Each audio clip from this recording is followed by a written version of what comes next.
پناہ مانگتا ہوں میں اللہ کی شیطان مردود سے، اللہ کے نام سے جو بڑا مہربان نہایت رحم فرمانے والا ہے۔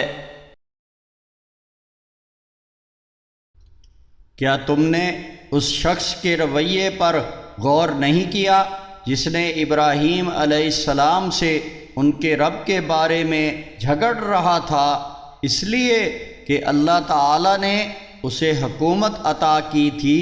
جب ابراہیم علیہ السلام نے کہا میرا رب تو وہ ہے جو زندگی اور موت دیتا ہے، تو اس نے کہا کہ زندگی اور موت تو میں بھی دیتا ہوں۔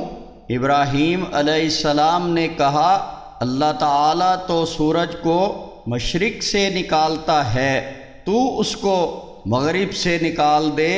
تو وہ کافر حیران زدہ ہو کر رہ گیا، اور اللہ ظالموں کو ہدایت نہیں دیا کرتا۔ یا اس شخص کی مثال پر غور کرو جو ایک بستی سے گزرا اور وہ اپنی چھتوں کے بل گری ہوئی تھی۔ اس نے کہا کہ اللہ تعالیٰ اس بستی والوں کو موت کے بعد کیسے زندہ کرے گا؟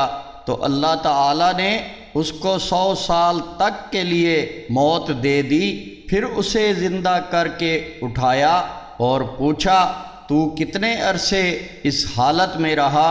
اس نے کہا ایک دن یا دن کا کچھ حصہ۔ فرمایا بلکہ تو 100 سال تک مردہ رہا ہے۔ اپنے کھانے پینے کی چیزوں کو دیکھ، وہ بالکل خراب نہیں ہوئی، اور تو اپنے گدھے کو دیکھ، اور یہ اس لیے کہ ہم تمہیں لوگوں کے لیے ایک نشانی بنانا چاہتے ہیں، اور تو ان ہڈیوں کو دیکھ کہ ہم کس طرح ان کو جوڑ کر اٹھاتے اور ان پر گوشت چڑھاتے ہیں۔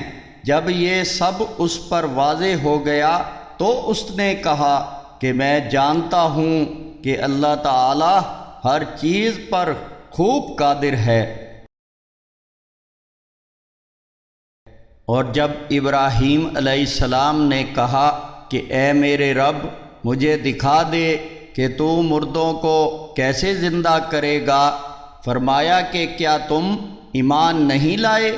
عرض کیا کہ کیوں نہیں، لیکن یہ خواہش اس لیے کی ہے تاکہ میرا دل مطمئن ہو جائے۔ فرمایا کہ 4 پرندے لے لو اور ان کو اپنے آپ سے مانوس کر لو، پھر ان کا ایک ایک ٹکڑا ہر پہاڑ پر ڈال دو، پھر ان کو پکارو تو وہ تمہارے پاس دوڑتے ہوئے آ جائیں گے۔ جان لو کہ اللہ زبردست حکمت والا ہے۔